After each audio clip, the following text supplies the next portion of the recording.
Jain friends, I'm Major Gaurav Arya and you're watching the CHANAKYA Dialogues English. From Manipur or Nagaland or elsewhere. There are people, there are brothers and sisters. And we treat them so shabbily. Is to be taken out. That is what you do. Every single threat to Israel. It can be the senior most leadership of Hamas. They're hiding in Qatar. Somebody will go. Somebody will neutralize them. Jain friends, I'm Major Gaurav Arya and you're watching the CHANAKYA Dialogues English. Like this video, subscribe to our channel and don't forget to press the bell icon. Now my friends, the news from Israel is along expected lines. You know now that the truce is over. Or at least the ceasefire is over, if not the truce. There was never a truce, there was always a ceasefire in place. But that is over now, and the news is that the Israeli government has given the okay to Mossad to specifically hunt down Hamas leadership overseas. I've been maintaining this for a long time. I've been saying that this is going to happen, this was bound to happen, and now it has happened. And now, here is the news, and let me tell you exactly that the senior Hamas leadership is hiding in countries like Qatar, Turkey, and Lebanon. Also, there are Hamas leaders who have been provided a safe haven in Iran and Russia. Netanyahu and Defense Minister Yoav Gallant. Netanyahu, as you know, is the Prime Minister of Israel, and Defense Minister Yoav Gallant have declared that Hamas leaders are on borrowed time, marked for death globally. Now, Mossad has a kill squad and it's called Kidon.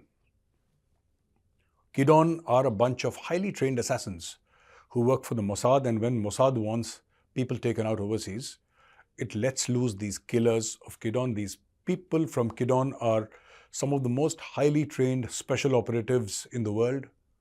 And when I say special operatives, I mean specifically special forces operatives, but they're referred to as special operatives.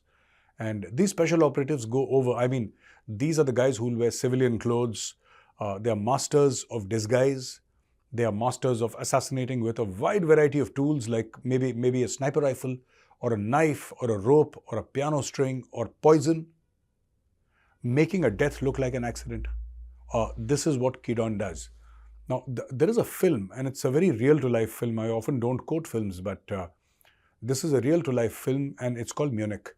You're aware of the Munich Olympics 1972, in which Palestinian terrorists had murdered, a whole bunch of Israeli sportspersons. Israeli sportspersons were killed. First of all, there was a helicopter and then a plane, and they said, we'll take them to some other place where they'll be held hostage, otherwise give us this and give us that. But there was some confusion and they started shooting. Or maybe they wanted to kill the Israelis. Maybe they wanted to kill them. So they killed all of the Israelis, and these people were hiding everywhere. The people who ordered these hits, right? The guys who ordered this hit, their leadership was hiding in various countries. Some of them in Europe, some of them in the Middle East. And over a period of a decade or even more than a decade, Mossad sent out its killers across. They just send them out all over the world. Find them, kill them. Now, Israel has got a long history of overseas operations. It does not always have to be kill. You must also read about NTB. NTB is in Uganda, and Palestinian terrorists had hijacked a jet full of Israelis, and they got it to Uganda, where the Ugandan dictator, General Idi Amin was the president of that country. He was the martial law administrator of Uganda, and he was hand in glove with the Palestinians, and they got all the Jews there, and they got people of other nationalities. The Israelis launched a mission which was thousands of kilometers. Israel is thousands of kilometers away from Uganda, right? These people, they launched a mission. Their aircraft traveled thousands of kilometers, landed at NTB airport. They killed everybody. They took the hostages, and they went back. One of the most successful operations. In the Indian Army, this operation is discussed frequently, that the Israelis did that with just a whole lot of it's always audacity with the Israelis. That's how the Israelis work. Speed and audacity, that is what they live on. And so they got, and one guy was killed, one officer was killed, and that was Lieutenant Colonel Netanyahu, the current Prime Minister's elder brother. This current Prime Minister is also from Israeli Special Forces, the Sayeret Matkal. So Coming back to the point, Qatar, Russia, Turkey, Iran, wherever these guys are hiding, the senior leadership of Hamas, Netanyahu said these are dead men walking. So kill squads have been sent out to eliminate each and every one of them. Now, this has been criticized by former Mossad director Ephraim Halvi, who says that this is revenge-driven rather than strategic. You don't always have to think about strategy. You know, the Israeli population, the common Israeli, the citizens, today, they're in a state of shock. They thought that the Palestinians were peaceful people. You know, they thought that everything was going to be okay because they were giving Palestinian jobs. They were giving them everything. I mean, you name it, and the Palestinians were getting it. They were getting education, they were getting clean water, they were getting medicines. They would come inside Israel and work. Apparently, it didn't work out too well for the Israelis. And today, a message needs to be passed to the population of Israel that you're safe. And how can you do that? One of the ways of doing it is that every threat is to be taken out. That is what you do. Every single threat to Israel. It can be the senior most leadership of Hamas. They're hiding in Qatar. Somebody will go. Somebody will neutralize them. I mean, that's the only way to do it. Now, there was this news about an Indian student who was held captive in the US and forced into labor for months, and he was held captive by Indians. All right. So the suspects, the name of the victim, his identity has been concealed, but the suspects are Venkatesh R. Sataru, Sravan Verma Penumecha, and Nikhil Verma Penmatsa. They were arrested and charged with human trafficking, kidnapping, and assault. The victim was locked in a basement for over 7 months, forced to sleep on an unfinished floor. He had to scavenge for food in restaurant dumpsters. So dumpsters are the places where they throw the leftover food as rubbish. And he used to eat from there. And, Sataru, especially, Venkatesh R. Sataru, identified as the ringleader, operated an IT company where the victim worked long hours, followed by additional evening tasks and continuous monitoring via surveillance cameras. And failure to meet expectations on part of the victim, there were expectations that he should do this and this. Failure to meet expectation resulted in severe beatings, including being stripped naked and assaulted all over his body. Now, this is one news, but the second news is that there is a Pew Research survey. The Pew Research Center, their survey, 57% of the Asians adults view discrimination in US as a significant problem. Now, specifically for the Indians, and this is important for our NRI friends and our NRI brothers and sisters, okay? Especially in the United States of America. 50% of Indian adults say they have experienced racial discrimination. 26% of Indian adults say strangers have called them offensive names. 79% of Indian adults say that a stranger has mispronounced their name, a higher share than among the other ethnic groups. 32% of Indians have said that strangers have acted as if they didn't speak English in day-to-day encounters. About 3 in 10 or more Indian adults say that someone has told them to go back to their home country. 68% of Indian adults say strangers have assumed that they are good at math and science, and a higher share than amongst most other origin groups. Okay, and etc., etc. Now, certainly there is a big problem in the US, and this is going to be very unpopular with Indians living abroad and even Indians in India. And I know there are going to be brickbats here. But the idea here is to tell the truth. What the Americans are doing is bad. Right? What the white Americans are doing to the Indians is bad. It's pathetic, should be condemned. And people should be taken to court, yeah. They should spend their time in jail. But I've never been to the United States of America. All right? I have relatives there. I have relatives there who have been living for decades and decades, and they've also told me that they face racial discrimination. So I will believe this report. And since it's coming from Pew, there is no question of doubting this report. So first of all, I'm not doubting it, and whatever the Indians are saying is true. Whatever the Asians are saying is absolutely true. But I think it's time for me as an Indian to look inward. Do we do exactly the same things to other Indians in India? And they're not people who have settled from outside. They're people whose forefathers have been living here for centuries and maybe thousands of years. Do we do that in India or not? Okay. Let me give you 2-3 specific examples. How do we treat our brothers and sisters from the Northeast? Especially in North India, especially in Delhi. How do we treat them? Think about it. Just think about it and let's be true to ourselves. This has nothing to do with the report in the United States. That is absolutely wrong. And those people who do racial profiling and who call people names and do stuff like that and who discriminate need to be punished. Okay? I'm not hinting at that. That's another chapter altogether. What do we do inside India? How do we treat our brothers and sisters from the Northeast? And it hurts me no end. It hurts me no end. All the Indians going online and saying that Americans shouldn't do this, Americans shouldn't do that. Have we raised our voice against what we do to the people from the Northeast? Yeah? Have we come out on the road and protested? The Northeast, people from Northeast, yeah, people from Assam, people from Meghalaya, people from Tripura, people from Manipur or Nagaland or elsewhere. There are people, there are brothers and sisters, and we treat them so shabbily. Right? You come to Delhi and you will come to know on the streets how young women from Northeast are treated.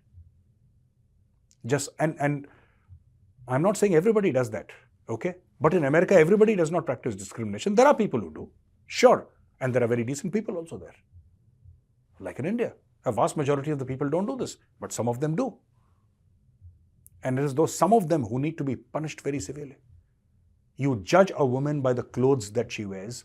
You form an opinion. When I say you, I mean those criminal elements, you know, who pick out people from Northeast. You know, they see the facial features, and because the facial features are slightly different, you start judging them based on their facial features, and then you start passing comments and you start eve-teasing, and they start doing all sort of things against these young women from the Northeast. And they judge them because, oh, they're wearing those clothes, therefore X, Y, Z. We need to hammer these kind of people, yeah. These kind of people should see physical violence, not the cops. Not the cops. These people should see physical violence. When you insult a woman, right? If you insult a woman, if you outrage the modesty of a woman, you should be prepared to face extreme violence. It will happen to you. God willing, it will happen to you. Because that is the language that you understand. You don't understand the nice, decent language of law. And before I go on to the next news, I just want to ask, how does Bollywood treat South Indians here? Think about it. Have you seen that famous movie Padosan with Kishore Kumar? We, make caricatures out of South Indians, right? And I was talking to someone and they said, no, finally Bollywood has started accepting South Indian culture and accepting our movies. No, they haven't accepted your movies at all. No, they haven't. And I'm telling all my South Indian brothers and sisters here, no, Bollywood has never accepted your movies and your culture. It is just that Bahubali made 2,000 crores. Bollywood has accepted those 2,000 crores. Understand what the problem is. Understand the problem. Bollywood has not accepted. Pushpa makes 800 crores or 1,000 crores. They have accepted that money. They have accepted that success. And they don't even have the shame to admit that 50% of the movies that they make in Bollywood are copies of South Indian movies. They make caricatures of our Sikh brothers and sisters. There are Sikh generals. Pakistanis surrendered to a Sikh general in 1971. There are Sikh scientists who work for ISRO. They work for DRDO. There are Sikh officers who are, we've had a Sikh prime minister. We've had a Sikh president. But no, whenever you show a Sikh in a Bollywood movie, you will show him. I'm sure there are exceptions because I don't see Bollywood movies all that much. And I'm sure there are exceptions because you can't paint the entire industry with the same brush. But that is not a true representation of Sikhs. They're intelligent people. They're hardworking people. But you're going to always show them as, or mostly show them as, a comic character or a bumbling fool. That is also racism. What you do against Sikhs, what you do against South Indians, what you do against people from the Northeast, that is also racism. So when we curse and abuse and condemn white racists in America, we must also abuse and condemn the racists amongst us. I've seen it in Delhi. I've got into fist fights with people because I grew up in the Northeast. All right, I studied in St. Mary's, in Aizawl, Mizoram. I studied in St. Edmund's College, Shillong. And I feel I have a very strong affinity for the people of the Northeast. I think they are my people. And if you say anything to them, I feel bad. I've got into fights and all that. Here in Delhi, I'm talking about many, many years back. And I saw this news and I said, it's very bad that Indians are being treated badly. But what about those Indians who are treated badly by Indians? Have you seen that old movie of Amitabh Bachchan, Agnipath? They made a South Indian caricature again, and Mithun Chakravarti was over the top. Krishna Nayyar, yem. Which South Indian have you seen who behaves like that? Some of the most fine, most talented people in the world, not India, the world, and you make a caricature out of them. And this is how many of us, I'm not saying all of us are like that. No. It is a minority who does it. But you know, this is how we get our jollies. This is how we laugh, and this is comedy for us. Making fun of somebody's skin color, or making fun of somebody's facial features, or maybe a Sikh is wearing a turban and a beard, and oh, he's so funny. That is the level at which even Bollywood goes, many a time. Many a time, even Bollywood goes. And this is extremely shameful. So when you point out towards racism in the West, do that. Do that. But also call out racism. Till very recently, I mean, the most sold and bought cream was something called Fair and Lovely, yeah? Tell me if I'm wrong. I'm sure many of you are saying that, Major, this is wrong of you to say this, but tell me, wrong or right, forget about wrong or right, yeah? Tell me if I'm saying something that is untrue. Tell me if I'm telling a lie regarding this racism thing, yeah? Tell me. Now, coming to another topic, US House passes a resolution to block Iran's access to $6 billion in oil money. There was a prisoner swap. You're aware of that, you know, American prisoner, Iranian prisoners. There was a swap. And now the resolution was passed by a vote of 307 to 119. And the resolution is titled No Funds for Iranian Terrorism Act. The resolution includes measure to impose new sanctions on funds and to prevent transfer of any monies to Iran.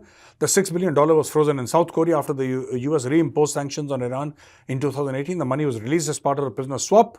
The US and Qatar have agreed to block Iran from accessing. So the money is now in Qatar. Okay? The money was transferred to Qatar. Qatar was supposed to transfer, but America said, no, we will not fund terrorism. And you're absolutely right. I think, America, you've done a fantastic job. Don't give these crazy, bloody lunatics any money. Don't give them money. Bomb them, I'm telling you. Because they are the people who fund Hamas. They are the people who fund Hezbollah. These mad mullahs of Tehran. All right? They are the ones who need a good tight slap.